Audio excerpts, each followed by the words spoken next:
Welcome, ladies and gentlemen, to another episode of Fantasy Booking AEW here on the ZOP Gaming. Wait, what's this? I have a piece of paper here telling me I am legally required to say channel now. Yes, you are. Really, Adam? You have channel. To. And I'm Tim. We need more than one channel to be considered a network. Okay, I'm Tim. I'm Adam. I'm glad that you had to repeat yourself, too. Yeah, okay. But we are here at Double or Nothing. It's been a long road, Adam, since Battle of the Belts. Yes. And in our main event, we have our war games between the two Bullet Club factions. That's gonna be intense. I just can tell it and everything. But Adam, we gotta do the buy-in first. Yes, we do. Why should people buy the pay-per-view? We're gonna show them why with the buy-in. Adam, why don't you take the first matchup of the buy-in? All right, so the first match is a number one contender for the AEW World Women's Tag Team Championship, and it's the Inspiration taking on Queen's Quest. Which is Io Shirai and Kari. Okay. Jesse and Cassie can't stand up to Io and Kari's skills, so they cheat whenever they can. They fake tags when the ref's back is turned, distract the ref to allow their partner to use illegal moves. Cassie even ran around the ring and pulled Io off the apron just as Kari was about to make a tag. In the end, it didn't matter. Queen's Quest fight through all of it and even pulled Cassie into the ring, who is the legal partner, but just slapped her hand to make it sound like she was tagged out, and connected with Royal Insanity for the win and new number one contenders, Queen's Quest. All right, so Queen's Quest, Io and Kari will take on whoever the women tag team champions are, which we'll find out later on our main card. But we're going to move on to our next matchup, Jurassic Express taking on Motor City, Adam, or Motor City Machine Guns. Yes. So, in a great back and forth match, Jurassic Express nearly wins with their Jurassic Express finisher. They really need to come up with a new name for this. It's too confusing with their tag team name. Just say. When Jurassic Express hits Jurassic Express? Yes, it's just a little confusing. I'm sorry. But Sabin manages to break the pin up at the very last second. The finish comes when Shelley spears Luchasaurus off the apron before coming back in. Before Jungle Boy can make the tag, he comes back in, and him and Sabin hit the Made in Detroit for the win. Motor City Machine Guns win the matchup. Good for them. Good to see a couple of Michigan boys getting a win there. Getting a win, and regardless of who wins the World Tag Team title match later tonight, ReDRagons, yes, or ReDRagons, whatever you want to pronounce it, or American Wolves, I wouldn't mind seeing Motor City in there with challenging for those tag titles. I don't blame you. All right, Adam, why don't you take our next and final match of the buy-in? The final match of the buy-in is a TBS Championship Open Challenge. Dakota Eve taking on mystery opponent. Dakota waits in the ring for someone to answer her TBS Championship Open Challenge. Music hits and out comes Zelina Vega. They have a back and forth match with Zelina having an answer for everything Dakota tries. She even kicks Nixon and Tony off the apron when they try to distract her. She goes for the red alert, but Dakota grabs the ref and Tony yanks Zelina's hair off the turnbuckles. Dakota comes in and hits TTYL for the win, and still champion Dakota Eve. Man, I feel bad for Zelina. Good debut. I mean, she did very well, clearly, but we need to do something about Team Kick getting involved in these matches. I would have to agree with you on that one. But Dakota Kai is still your TBS champion. But now, Adam, we're going to move on to the main card. So we're going to run through the main event really quickly, where we're getting a shots of the the big cage that's encases two rings, which we have two rings set up in there, obviously, yes. right? And the teams will be AJ Styles of the OG Bullet Club with Adam Page, Prince Balor, Thunder Rosa, Shotzi Blackheart, and Jessamyn Duke. Taking on the Elite Bullet Club of Kenny Omega, Adam Cole, Kevin Steen, Mickie James, Riho, and Yuka Sakazaki. The winning team is eliminating all other team members from one team, or the captain of the team is pinned or taps out. So, but we're going to move on to our first matchup, Adam. Since one of these are your boys, why don't you take this? All right. The opening match of this card is the TNT Championship match. It's a crossroads match between Will Ospreay defending his title against Ricochet. Will Ospreay and Ricochet have a flippy shit match that Jim Cornette believes he wasn't brought back to life after their last match. He is in fact dead, but in hell. Ricochet does balances on the cables and bounces off and grabs Will into a DDT. Ospreay, not to be outdone from the corner, runs the cables, dives between and grabs Ricochet, who is at the center, to try to get the belt free, and pulls him down into a sit-out powerbomb. In the end, Ricochet is moving over the ropes, and Ospreay from another corner goes for the hidden blade. Ricochet swings up, causing Will to miss. Using his momentum to come through and hits a 630 onto Ospreay. Once back up, he climbs to the corner and dives to the center, pulling the TNT Championship free. And new TNT Champion, Ricochet.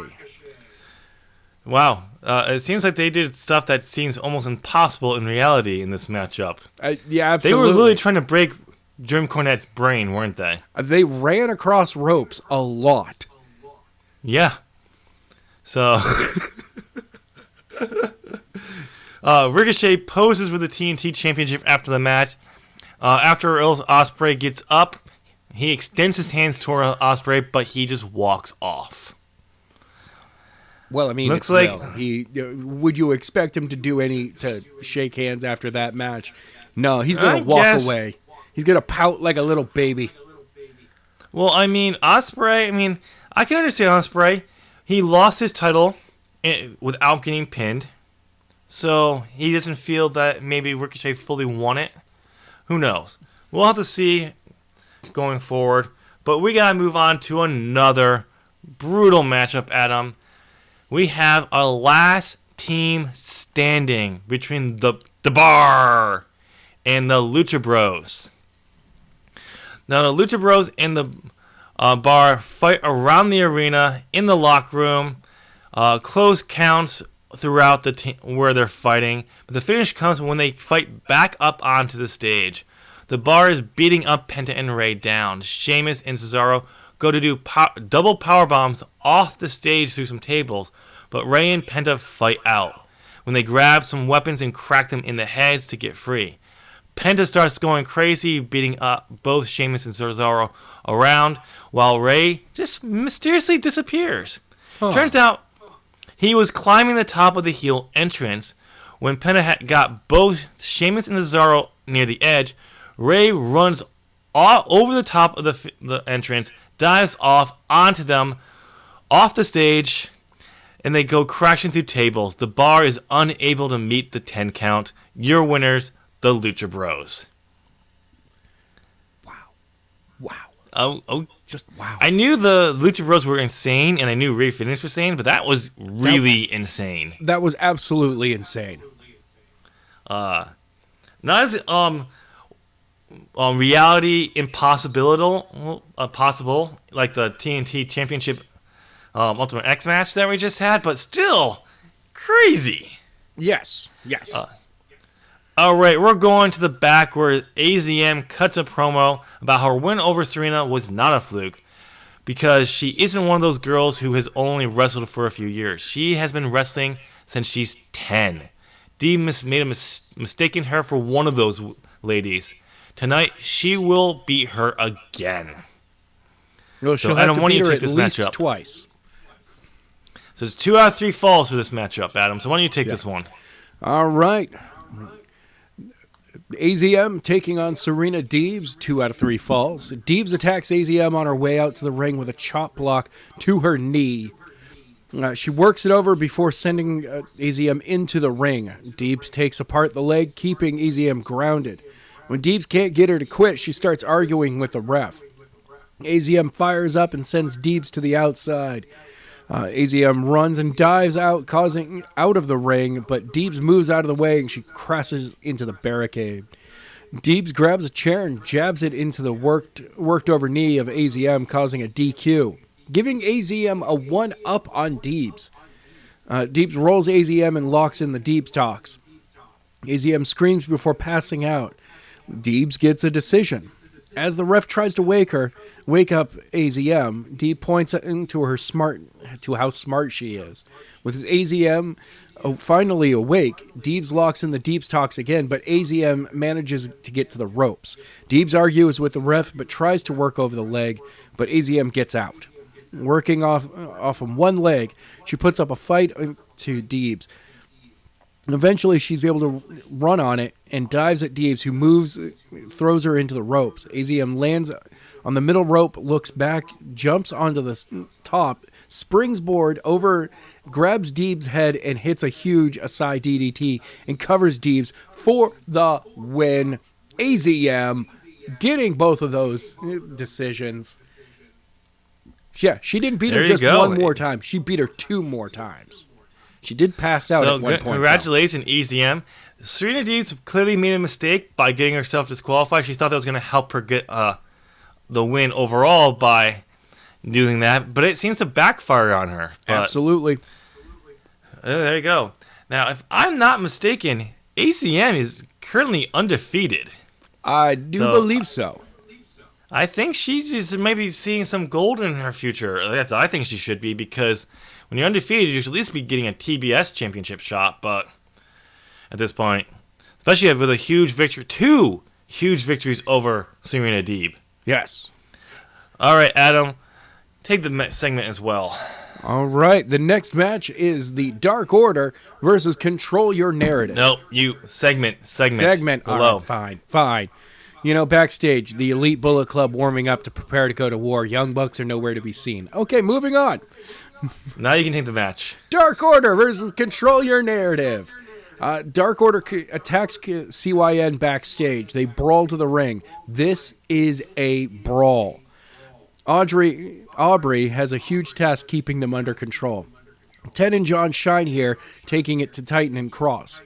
The finish comes when Titan, who was buried with tables, breaks free, lays everyone waste, and hits the Titan Slam on 10. He goes to pin him, but Allen shoves him off and slams him, telling him to... Slaps him. That's a misspelling. Okay. He tells him he gets the pin. Titan looks like he will attack Allen, but he motions for him to take the pin. Allen puts one foot on Ten's chest for the pin and win. After destroying the entire internet wrestling community just last week, Control Your Narrative is controlling things here. Okay. I still want an answer of how Alan Angel has these men working for him, but good for them getting a win here. But sad to see that the Dark Order gets a loss here, but okay, we got to go to the back, Adam, where Jericho tells the rest of the Inner Circle he will bring Sammy back after his match with Malakai Black tonight. Speaking of that matchup, we're going back to the ring, and the stipulation of this matchup is if Jericho wins, Sammy is freed from Malakai Black, where Jericho is taking on Malakai Black. In a great technical match, Malakai takes Jericho to his limits. When Black avoids the Judas effect, he goes for the unholy blessing when Sammy grabs Black's leg. This distracts him long enough for Jericho to come back and hit another Judas effect, and the win. Your winner, Chris Jericho. Jericho celebrates as Sammy stares down at Black. He turns, and he and Jericho hug. The rest of the Inner Circle come out and join in. Great little family reunion there with the Inner Circle there. It's a wonderful family moment. Tell there the kids. Go. Bring Grandma in the room. They got to see this. So, I don't know what Black is going to do next, but his plan whatever he had planned for Sammy doesn't look like it's going to pay off right now. So, Adam, since one of your boys are in there, why don't you go take this next matchup? All right, the next match is Cody Rhodes and Pac versus Darby Allin and Flip Gordon. Darby and Flip take the fight to Cody and Pac, but after Darby misses a coffin drop to Pac on the outside, Cody connects with 2 crossroads and Pac hits the Black Arrow and then locks in the Brutalizer for the win. Pac and Cody take Flip Gordon and Darby Allin out. Ooh. It was a wonderful dinner. It seems that it's funny because every time Cody goes against Flip Gordon in a tag match, he can win. Yes. But one-on-one, he just seems... It's because Cody relies upon his tag team partner, and they're the ones who actually do the work. Apparently so. Why don't you go to the back, Adam? All right, backstage, we're in the locker room with the OG Bullet Club. AJ is walking around telling everyone how he is sure that they will ensure the victory tonight, except for the fact that the Good Brothers are not there. So okay. The Young Bucks weren't in the Elite's locker room, and the Good Brothers are here. Where could they be? Probably at a Cracker Barrel, enjoying some... Ooh, they're at Chili's. They're having some baby back ribs. Maybe, but... All right, Adam, why don't you take this matchup too? All right, the next match is the big-time players taking on the role models. It's a brutal... Now, this is... Yes. This is Sasha Banks, Sasha Mercedes, and Becky Lynch, and Bailey Rose, and Dr. Britt Baker, DMD. Yes. It's a brutal fight, the ref having to threaten both teams with DQs. The finish comes when Becky and Sasha go for the man statement and connect. Britt grabs the ref, distracting her. Sasha comes in and Britt lets go and rolls out. The ref tells Sasha to get back on the apron. Britt rolls in and hits Becky in the back with some item. She pulls Bailey on top. Outside, she runs her out and slips behind Sasha and goes for a suplex her out of the ring. Sasha counters and drops Britt on the outside.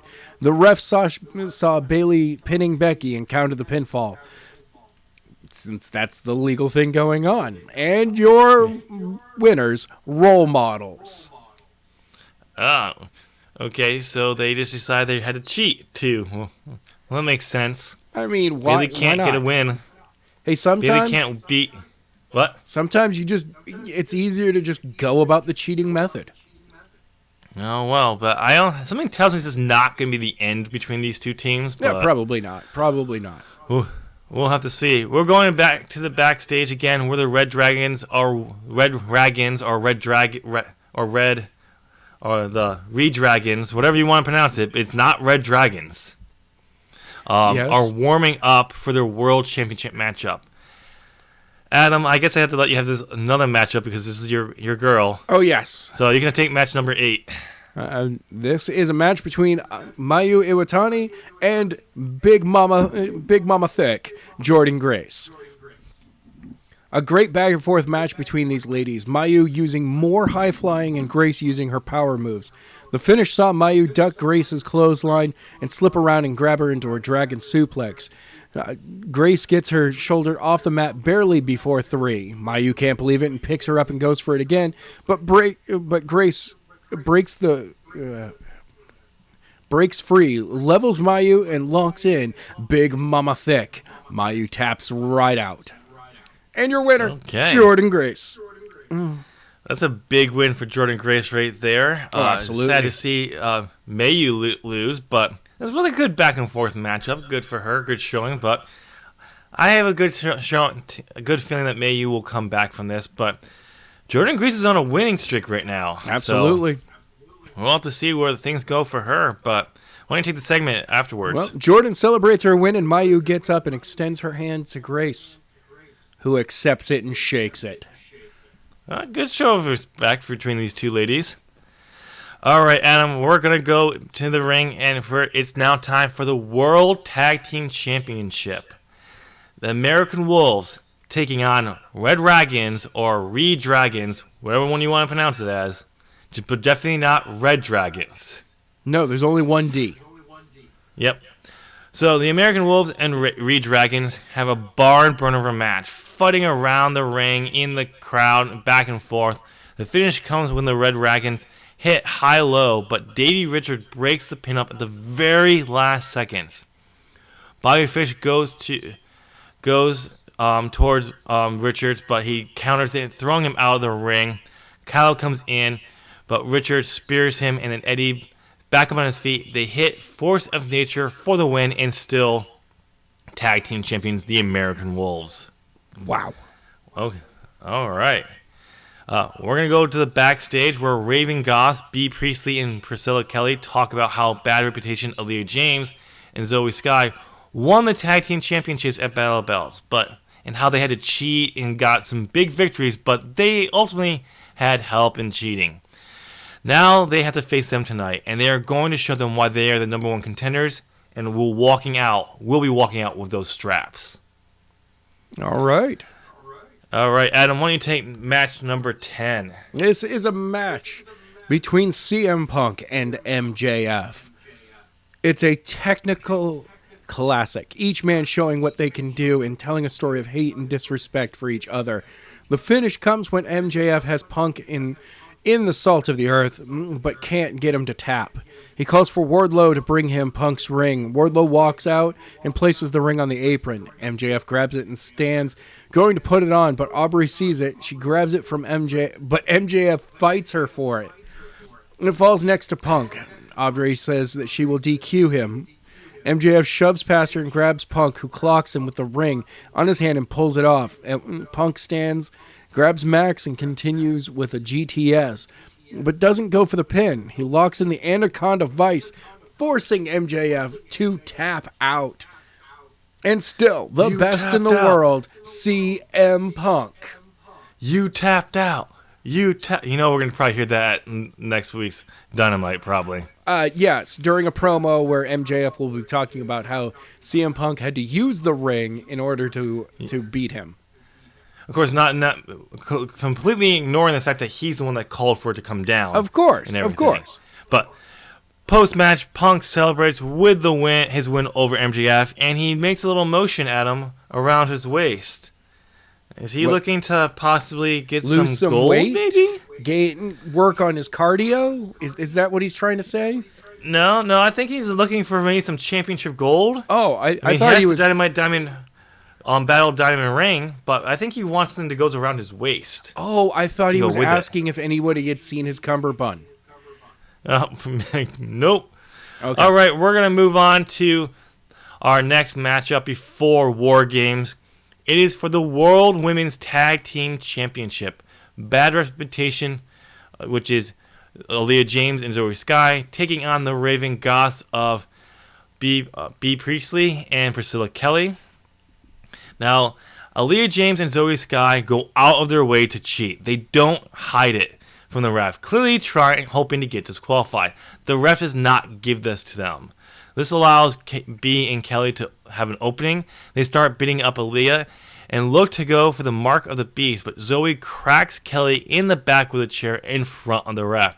The ref does not DQ her, but this allows Bad Reputation to connect with Public Threat to retain the championship. Still champions, Bad Reputation.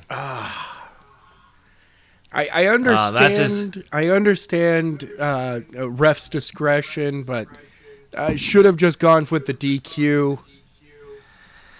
Yeah, I think the ref was just hoping that maybe this would give the Raven Goths a chance to come back, but it turned out to backfire. I don't know. But Adam, enough is done. We have to move on to our main event. The main event. The feature contest of the night, which is War Games. The OG Bullet Club, AJ Styles, Adam Page, Prince Balor, and Thunder Rosa. Shotzi Blackheart and Jessamyn Duke taking on the Elite Bullet Club of Kenny Omega, Adam Cole, Kevin Steen, Mickie James, the newest member of the Elite Bullet Club. Yes. Riho and Yuka Sakazaki. Adam, take this matchup. At ringside, both the Good Brothers and the Young Bucks are together with popcorn to watch their factions go to war. Surprisingly, they are right next to each other, sharing the popcorn the entire time. Yep. I don't know why they're sharing. They all have their own bucket, though. They also look like they have some candy that they're asking for and sharing it as well. So Yes. it's nice to see these two were able to make up and come together. Only the rest of the Bullet Club could do this. You would think. The entry order. The entry rotor. Adam Cole and Prince Balor, followed by Yuka Sakazaki, Shotzi Blackheart, Kevin Steen, Thunder Rosa, Riho, Adam Page, Mickie James, Jessamyn Duke, Kenny Omega, and finally AJ Styles. And the elimination order: Kevin Steen, Shotzi Blackheart, Prince Balor, Yuka Sakazaki, Riho, Adam Page, Thunder Rosa, Mickie James, Adam Cole, and I'm going to save the last for later. This War Games is brutal and absolutely destructive. The first elimination came, the fake Jericho comes out from under the ring and gets onto the apron. This distracts Kevin. He fought off Prince Balor and grabs the fake El Generico and slams him. Steen says he's dead. Dead. You're dead. I killed you. Over and over again. El Generico pops up, pulls off the horrible mask, and it looks like a third grader made to reveal the real El Generico mask underneath it. Steen turns around, and El Generico runs right through him, hitting a blue thunder bomb, sending him into the corner for one hell of a kick before leaving. This allows Balor to hit the 1916 DDT to eliminate Steen. The finish comes down to AJ and Kenny, each leader fighting to stay alive. AJ locks Kenny into the calf crusher, but Kenny doesn't give up. Back on his feet, AJ sends Omega into the ropes, but gets reversed. AJ jumps onto the middle rope, but Omega kicks his knee, followed up with a few V-triggers, and goes for the one-winged angel. But AJ counters with a Pele kick. He goes for a Styles Clash, gets Kenny up, and his leg gives out. Kenny rolls through and connects with the one wing angel at the center of the ring for the win. That's right, the Elite are all elite here in AEW. Why don't you go for the closing angle? Kenny celebrates as the rest of the Elite Bullet Club comes out to celebrate. Kenny grabs the AEW World Championship and poses with the championship for a moment before tossing it at the Fallen Styles. Okay. Ooh. Well, he has a claim for a title shot. He literally just pinned the world champion in the ring. Well, the ring that they were in. What in the ring? Two of them. So... But there you go. The Elite happens to stand tall tonight. But we'll have to see where this goes going forward. But Adam, why don't you close us out here? Ladies and gentlemen, thank you so much for checking out this action-packed episode. You guys have been absolutely amazing. Please leave a comment down below. Give us a thumbs up. Subscribe to the channel. Ring the bell so that way you can get all the great notifications from ZOP Gaming. Tell a friend, and we will see you next time. Bye, everybody.